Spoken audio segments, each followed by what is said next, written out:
Today is April 22nd, or 23rd, 2015, and I did not make a video clip yesterday, and have been meaning to, but there has been a lot going on right now, so I didn't for that reason, but I just wanted to, I needed to probably describe some of the things that I said occurred in a semi-truck when I was younger, and some of the individuals that were involved in that.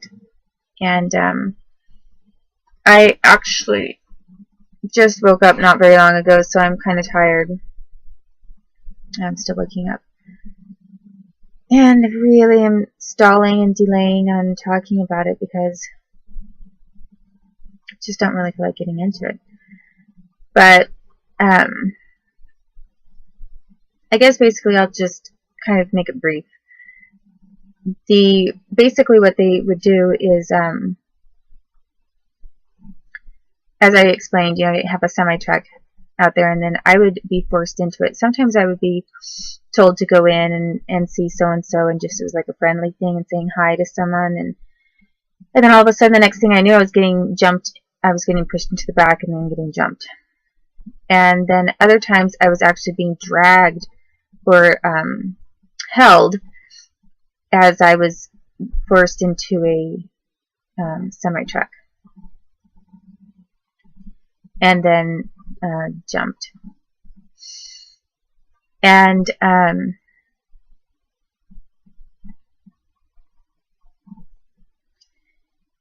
anyway, as I explained, this happened in many different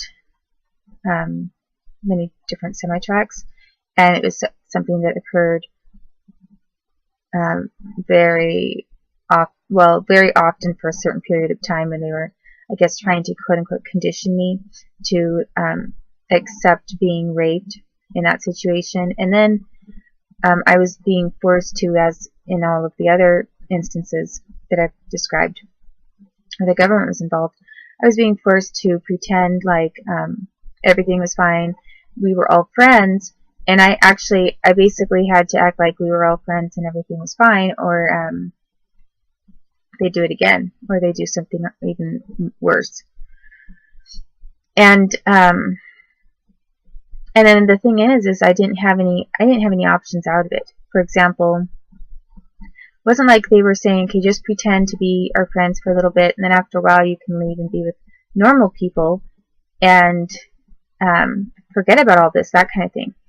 They were isolating me. The United States government had isolated me and alienated me from anyone outside of this gang rape circle that they had organized.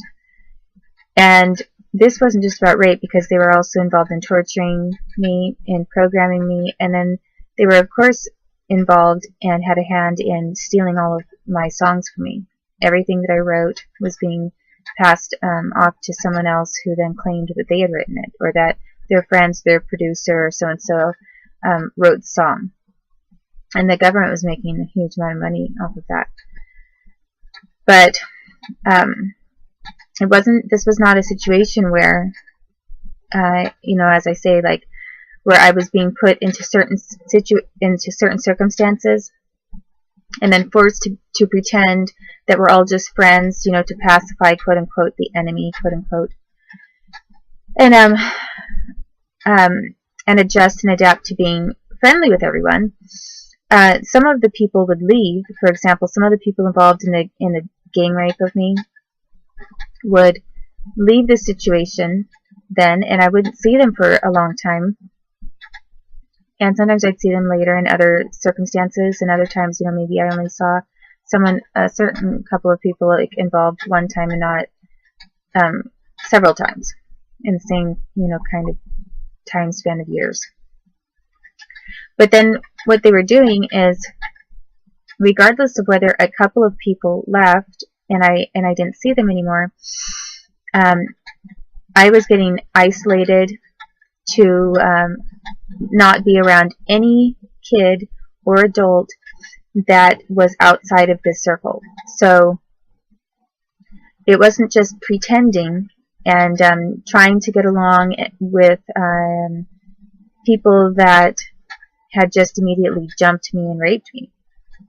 It was that the United States government was forcing me into a constant, like, perpetual situation of being held hostage. And they didn't call it being held hostage because they were forcing me to pretend like nothing ever happened to me. So, for example, maybe half the group would leave, but then I'd be having family barbecues and everything right after I got jumped with the other half of the individuals, and, like, let's just say every single person there at that barbecue would be someone who had been involved in gang raping me. And, you know, they'd make sure that I had no way to get, and usually there was, like, maybe a cop there, some kind of a cop, or there was an authority figure of some sort that would show me, it was present to show me that even if you get out of this little group here at the barbecue and you tried to run somewhere, or you tried to pick up the phone and call the cops, even if you try to do that, we'll lie about you. And we also have so many people who we're friends with who are cops and government figures that will make you sound crazy, and you'll just get tortured more and be punished for not following through on snapping out of it and being friendly with all of us, because we are the only friends, quote unquote, you have. That was what the United States government wanted me to believe, and what they reinforced, because I was never allowed anyone who would actually possibly try to get serious assistance or help for me for what the government was doing. And then on top of all of that, they had I was living with my parents, so, you know, you'd think, okay, well, maybe your parents would call cops or someone to get help. Well, they had my parents involved in all of this, and from what I could tell, sometimes it looked like maybe